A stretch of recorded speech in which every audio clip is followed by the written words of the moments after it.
The Art of Emotional Reconnection. How to rebuild a love that feels lost by green flags only. Sometimes, love doesn't end with a breakup. It ends quietly, through distant silence and the slow fading of connection. You look at the person you once shared everything with and realize that emotionally, you've both drifted away. But the truth is, emotional reconnection is possible. And today, we'll explore how to rebuild love that feels lost with understanding, patience, and presence.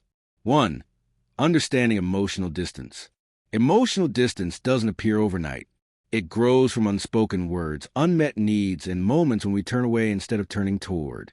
When communication becomes mechanical and affection feels forced, it's not always because love has died, but because the emotional bridge between you has weakened. Before you can rebuild that bridge, you must understand where the cracks formed. Ask yourself, when did we stop feeling emotionally safe?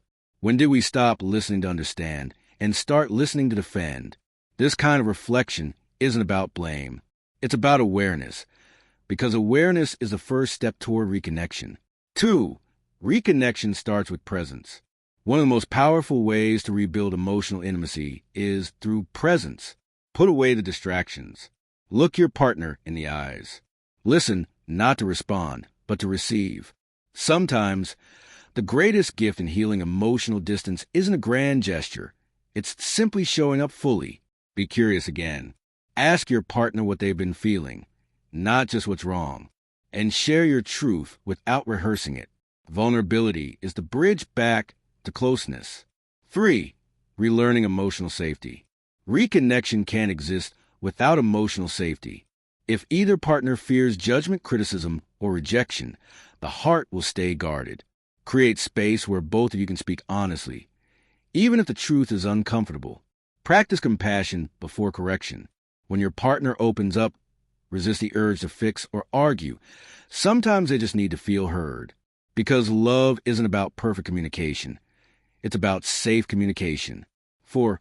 Rebuilding trust through consistency. Trust isn't rebuilt with words. It's rebuilt with consistency. Small acts of care, repeated over time, create emotional security again.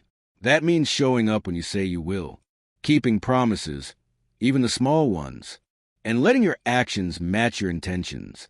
When your partner begins to feel that stability again, the walls start to lower. Slowly, love begins to breathe again. 5. The power of emotional curiosity.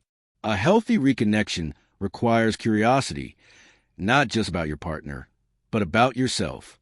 Ask yourself, what emotional patterns do I repeat? Do I shut down when I'm hurt?